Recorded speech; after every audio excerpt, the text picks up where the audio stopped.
Awesome. Well, welcome. Thanks for coming out today. Have you had a great time at the conference so far? Yeah, I like that enthusiastic answer. Had some fun, right? Met some cool people, given out a few business cards. I've loved it. Well, I appreciate you coming today to Hearing is Believing.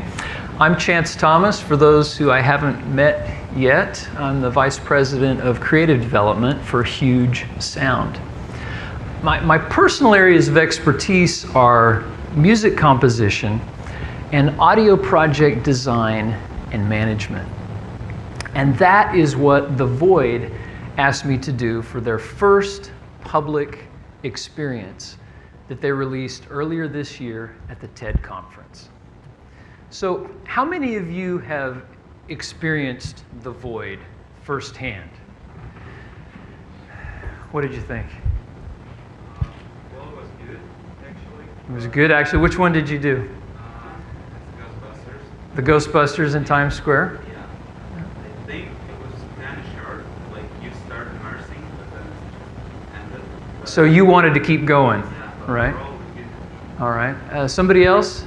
Yeah, what did you think? I'm still wearing a t-shirt, but Oh, you must really dig it, man. You're out promoting it, right? no, it was totally awesome. And I mean, the things that, the small things that didn't even add up, you didn't notice at all. Like wearing the backpack. Yeah. The yellow avatar wasn't really moving everything. It all felt in the right spot. And also the audio and that's it for everything. That was intended Wonderful. in March. So it was pretty awesome. Good. I'm glad you came out smiling, right? Yeah. Yeah, that's the main thing. Like, we're here to entertain. So the press is calling The Void not a virtual reality experience, but a hyper reality experience. And that is, we give you everything that virtual reality does with what you see and what you hear, but then there's all these tactile elements that are added into it. And for those of you who have not yet experienced The Void, let me introduce it to you with this short video.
Yeah, pretty cool, huh? So I got to tell you, the first time I saw that, I was like, wow, great concept. They'll never pull it off. But then I got talked into doing a demo, and I was completely blown away. So this idea of taking virtual reality and adding all these different tactile elements is so compelling. you see yourself pushing this button on this control panel, and you actually are pushing a button on this control panel, which is always in the same spot. It's not over here, it's not over there. And this happens from the very beginning of the experience. So when you first walk into the void, you come into this small padded room, and the assistant is helping you get set up, putting the vest on, putting the headgear on, and they say, go ahead and reach out and touch the wall. Okay, yeah, soft, squishy bricks. Okay, I get it. And then they tell you, okay, now pull the visor down, which you do, and when you do, you see the same thing that you've just seen. And the assistant says, okay, now reach out and touch the wall. Okay, it's that same squishy foam, and you see your hand. And what happens is your mind makes this first connection. What I see in here actually exists in the physical world around me. And then all of a sudden, a portal opens up, right? And the voice in your head says, okay, step through the portal. You're like, I can't step through the portal. There's a wall that... And there's no wall there all of a sudden. And now your mind has told you again, wow, what I see in here actually exists in the physical world around me. And so you step through and you start having this amazing experience. And that's why they're calling it hyper reality. So, how did I come in? Well, they asked my company, HUGEsound, to design the sonic experience for this first thing that they were launching to the public. And as I got involved about a year ago, I discovered 3 big problems. And the first problem was with binaural. Now, is there anybody who does not know what binaural audio is? Okay, good. So what I discovered was if your head and your ears look kind of like that dummy, binaural is stunning. It works so well. But if your ears are, maybe a little bit different shape, or your head is not exactly like that, then the binaural experience is less compelling. So for some people, the binaural recordings work great. For others, they don't work at all. So that was problematic. The second thing I found was that ambisonics record. Now, anybody not know what ambisonics are? Okay, a couple of you don't. So ambisonics audio is this idea that with multiple microphones and multiple stems, you can create a spherical recording, right? The only problem is when you put that in headphones, suddenly it flattens it out. So that was a problem. And then the third thing I found was you've got all these guys who have graduated from universities with PhDs doing these great projects on creating these extraordinary algorithms to try to approximate sound in a 3-dimensional space. And yeah, it looks really impressive on a chalkboard, I'm sure. But again, when you put it on and you listen to it, it's not that compelling, right? It's just not convincing. So what was I supposed to do? I mean, the binaural didn't work, the ambisonics wasn't working, these algorithms weren't working. It was challenging. And yet, in spite of that, my deliverables, the things that I wanted to deliver in this void audio experience, included accurate positioning. I wanted you to see an object, and no matter where you were or what you did, sonically that object was always there. I wanted to be able to simulate whatever environment you were in, accurately, believably. And I wanted to be able to immerse people in the VR experience. So let's talk about what I did. So this was the experience. It was called The Curse of the Serpent's Eye. And it was kind of an Indiana Jones-esque go explore an ancient Mayan temple, find treasure, solve puzzles, that kind of a thing. Let's take a look at one of the rooms in this experience, in the Indiana Jones style experience, and listen to the different things that you're hearing as you go through this part of the experience. And then we'll talk about it.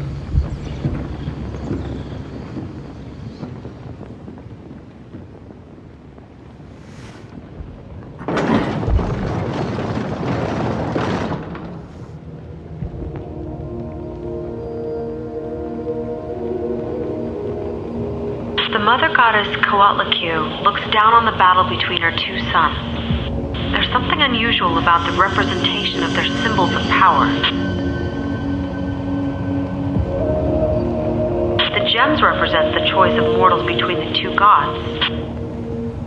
So one of the things you have to do is you have to solve puzzles, and you have to choose which one of these is right for you. This guy's choosing the sun god.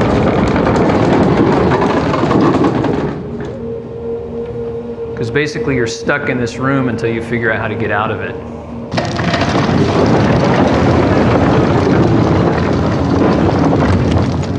And now after lighting that brazier, it opens up another room and you get to go forward and to the next chamber. This part of the temple is undisturbed. This might be the answer to the temple.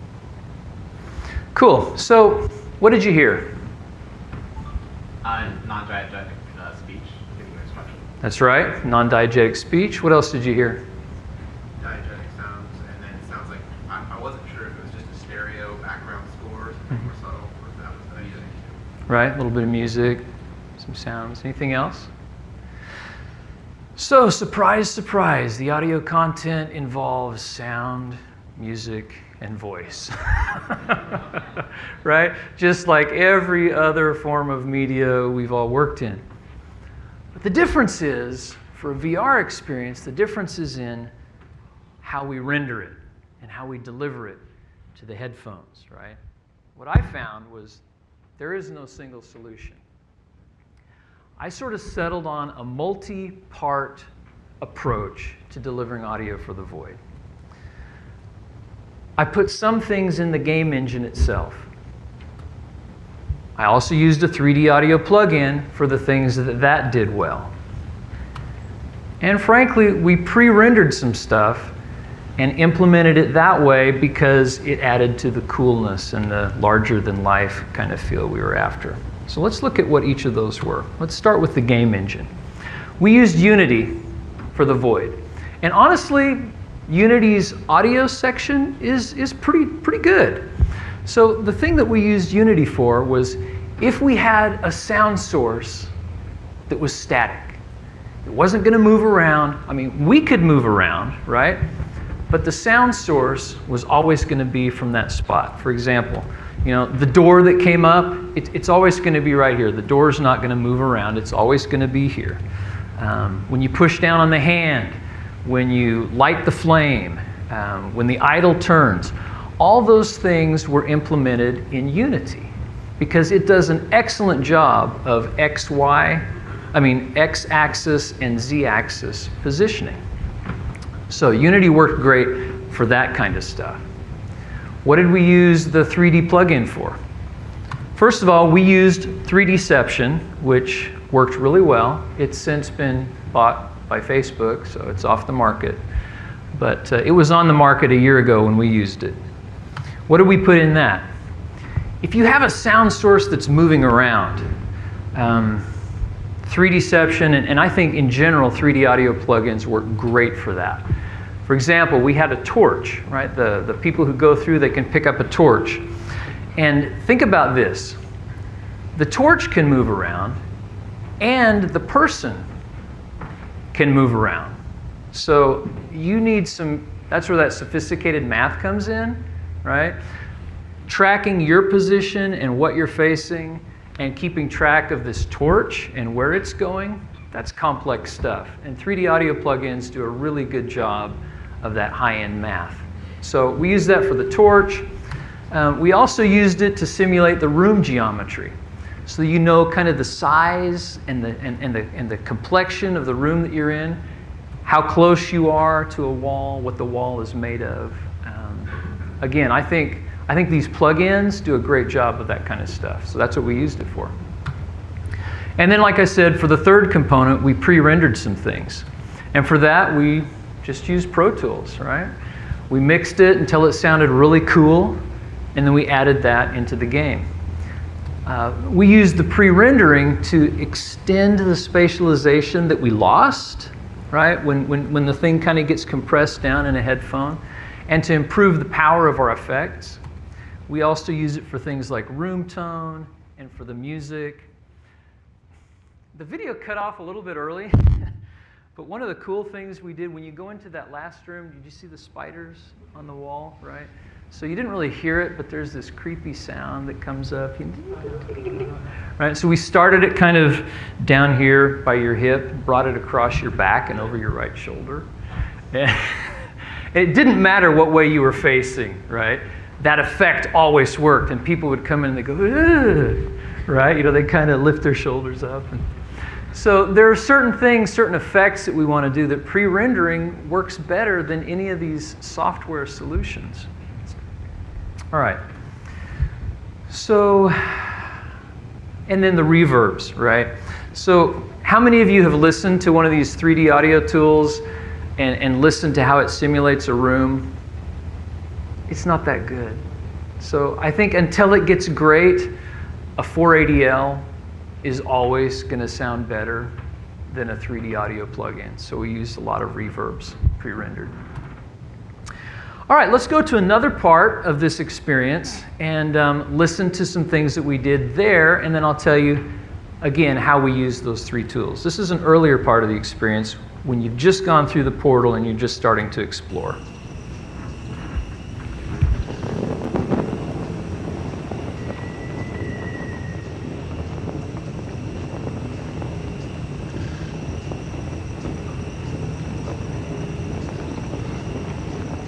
The writing on the door is hard to make out. Perhaps with a little more light?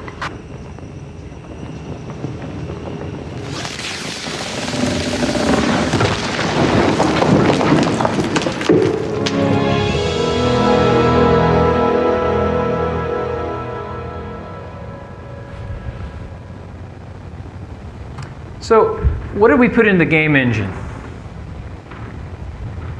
What do you think? Yep. Anything that has a static source, something that's not going to move in the game world or in the virtual reality experience, just put that in your game engine. They do a great job of keeping things where they're supposed to be, even as you turn around.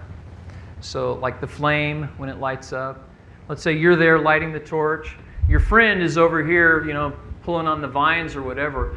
When that torch goes off, to your friend, it sounds like it's happening over his left shoulder. To you, it sounds like it's happening right in front of you. When the door starts to warp right before it explodes, we put that in the game engine. The origin of the detonation happened in the game engine. And that last little rock as it drops on the floor in front of you, all those things were implemented right into the game engine. What about the plugin? Do you remember what we put in the plugin? Yeah. Things that move around, right? Dynamic sound sources work great in 3D audio plugins. So the torch, some of the debris, as the explosion happened and the debris starts to fall around you, we put that in certain spots in 3D audio plugin. And again, the geometry of the room. And then pre-rendering,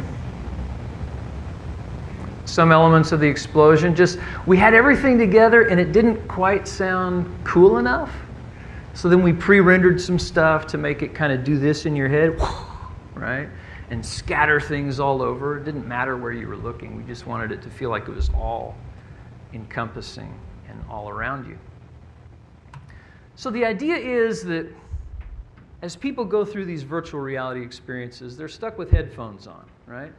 But we found that using these three tools, using the game engine for static point sources, using 3D audio for dynamic sound sources, and pre-rendering stuff, you can give the illusion that sound is happening all around you. And it's pretty compelling.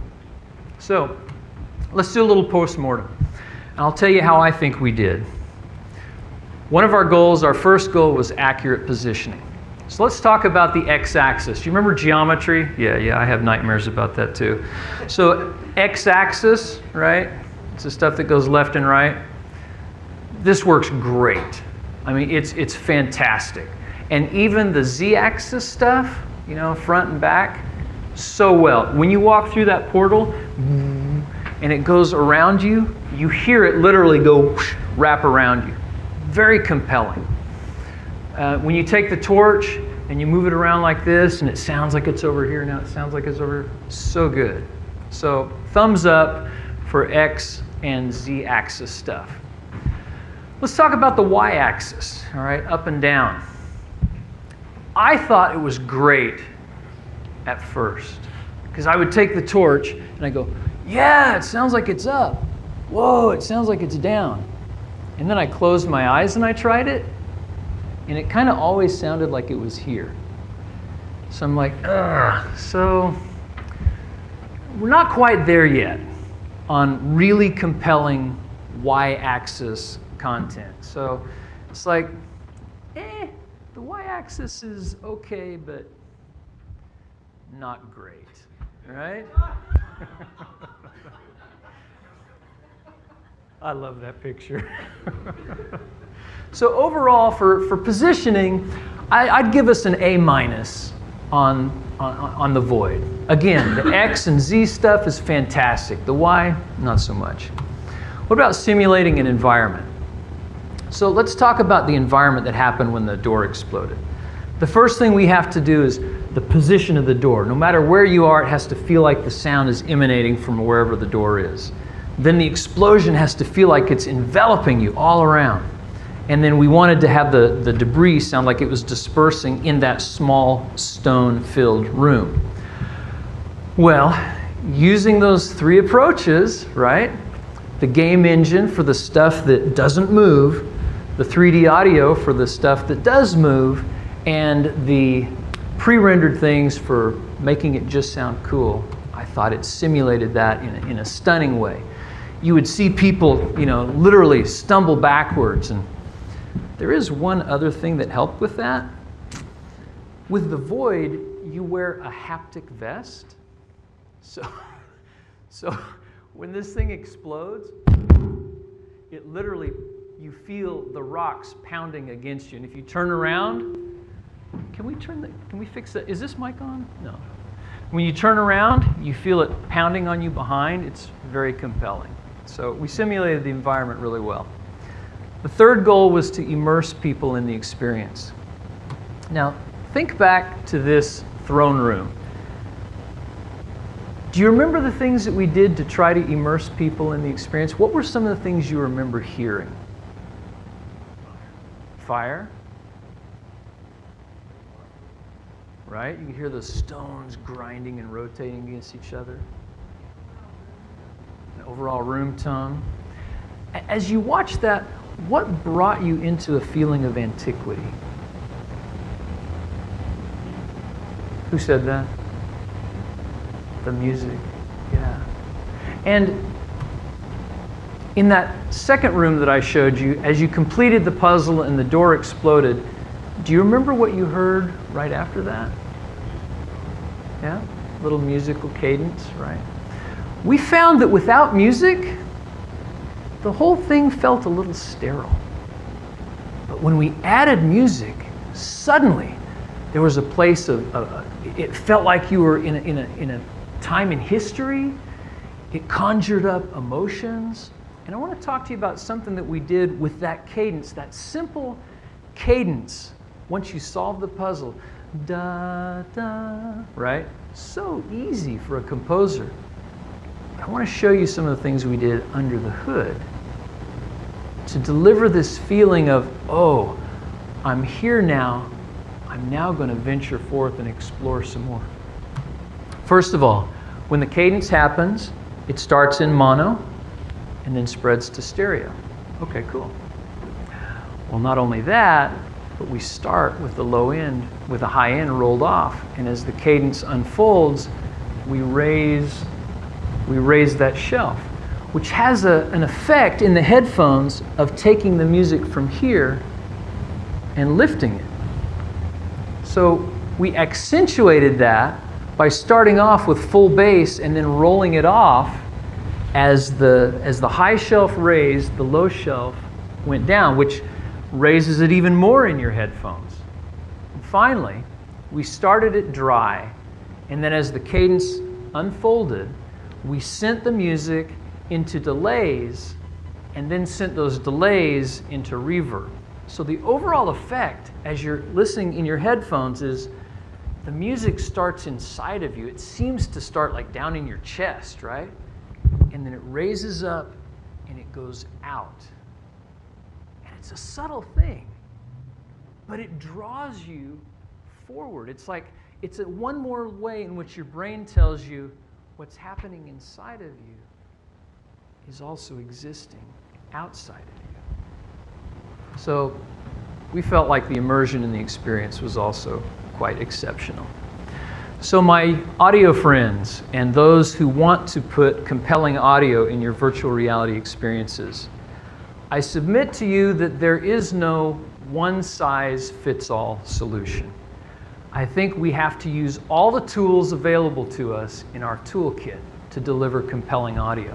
All these different things that we use, the three approaches that I talked about, the different things we do to the sound and to the music to basically fool the brain and stimulate the brain into thinking that what we're doing is real and that it's compelling and that we love it, right? So, people came into the Void experience with all kinds of different reactions, the anxiety, trepidation, excitement, whatever. But they all came out on the other end with a common experience. Lots of smiles, lots of giggles, lots of stories to tell. And isn't that what we're after, right? Don't we want to put smiles on people's faces and entertain them and have them go and tell other people about the things that we're doing? So I love working in VR. I've had a blast at the conference so far. I hope you've had a good time. And I've loved working on the Void and look forward to a bright future for that experience. All right, we've got a little bit of time. I would love to take, if you have any questions, if you'd like to chat about anything, let's go for it. Yes, come on up. Quick question. Thank you so much. First of all, thank you for coming and speaking with us. That was really awesome. Oh, great. And very helpful. Thank you. So I was wondering if you encountered any sort of obstacles like with bass tones, really low bass tones, like using headphones? Because I know like sometimes like, well, all the time really, like bass gets lost. Like the impact of bass tones gets lost in headphones. Did you? Good. So the question is, do we lose the bass, right, when the headphones? Do we lose the impact that you might have with a subwoofer, for example? Yeah. Definitely no subwoofer, but the haptic vest Helped. was helpful for some of the impact sounds where we Yeah. wanted to rattle you a little bit. Yeah. And the headphones that I recommended actually have fantastic specs. Okay. They're studio quality headphones because the Void is not trying to sell to the public. You know, they're not selling their hardware Yeah. to the public. So they don't have to limit their costs on Yeah. that. Very cool. Thanks. Thanks. Yes. Thanks for an awesome talk. Two questions. First one's super quick. For the pre-rendered audio, did you use just stereo or was it ambisonics or something? So it's all stereo because it's delivered in a stereo headset. Okay. Right? So it's not ambisonics that's then rendered to a binaural signal. Right. So Gotcha. nothing, you can't actually do ambisonics in stereo headphones. You have to do little tricks, right? Filtering, delays, that kind of stuff to trick the mind into thinking that it's responding to HRTF when in fact it's just two cans sitting on top of your ears. Yeah, you still have to do some HRTF rendering. Right, exactly. My second question was, I've seen for some people that use multiple audio solutions like this, dynamics, things like attenuation for one thing where you're doing some room modeling versus something where you're just doing distance attenuation. Yeah. You end up running into some issues with dynamics and making a good mix. Did you run into any of those issues? Sure, of course, right? So every project has the dream phase, the production phase, the reality phase, right? So we got to the reality phase and we realized that everything wasn't exactly like we wanted, and we spent a lot of time sort of post-production tweaking and trying to get it. But we did take that time to make sure that the dynamics were working right, the positioning was all right, and the ultimate experience did what we wanted it to. So yeah, don't scrimp on your post-production time. Absolutely. Thank you. My pleasure. My question actually segues from this one. Before post-production, what was your methodology or workflow? Did you work with a sound designer? What did you do first? What did you do second? At what point did you see how the music and sound will interact? In other words, walk us through your process. Great question, Pinka, thanks. So we actually started with a dialogue. You have a companion who goes with you via 1940s style radio transmission in your ear the whole time. So we started with that because that laid out our script, and when that happens, you have to be able to hear you. She's giving you instructions so that you can move through the experience at the pace that they want you to. So we started with that. Then we built sound effects, right? So we had the voice, we had the sound effects, and shortly after the start of the sound effects, I followed along with the music production. So that's how it worked. We get the voice, the sound, we'd see how that worked, and we'd add in the music, and then we went to the tweaking phase. So I've actually got a bunch of questions. Maybe you should kick me off the mic after a few minutes. The first one is... only when people start to line up behind you, right? Sure, fair enough. So you used 3Dception, and you also used, it sounds like Unity's, built-in audio system. Right. In theory, 3Dception should be just as good, or maybe better, in theory, at spatializing things in a 2D plane. Sure. So why use? What made you decide to use Unity's built-in audio system at all? The honest answer? Yeah. That's where we started. Okay. Right? So we started in Unity and got those things working well. Other things didn't work as well, and 3Dception came in and helped us solve some of those other problems. I see. So in other words, it sounds like a production decision in the sense that there were plenty of sounds that were pretty much in a 2D plane that were already 100% good. Exactly. And so you just needed 3Dception to fill in that height thing, which Exactly. you're pointing out they didn't. It was pretty good, but it wasn't as good as you'd hoped. Yeah. Have you had a chance to evaluate? There's like 7 of these now. Like there's like so many different spatialized audio ones. We have. We've actually settled on one of them that I love. Okay. And the reason I love it is because the y-axis is sensational. Well, that's great. I'm going to try and get that out of you. Yes. Let's see.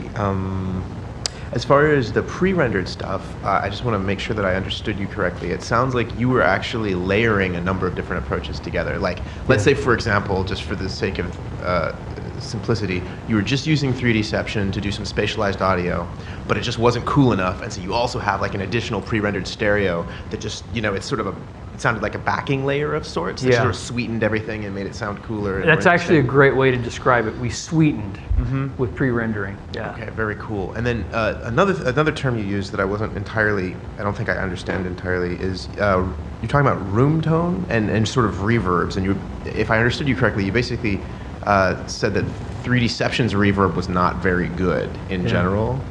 And so does that mean that like all of the as much as possible you tried to bake reverbs into the pre-rendered layers into the okay, and so that would also be true of Unity's, the sounds that you did in Unity too. Like that was you're baking in reverbs. They just don't sound great. Okay, interesting. Yeah. Have you found one that sounds good yet? Because they're all trying. No. Okay, interesting. Thank you very much. You're welcome. Cool. Any other questions? All right. Thanks for coming, everybody.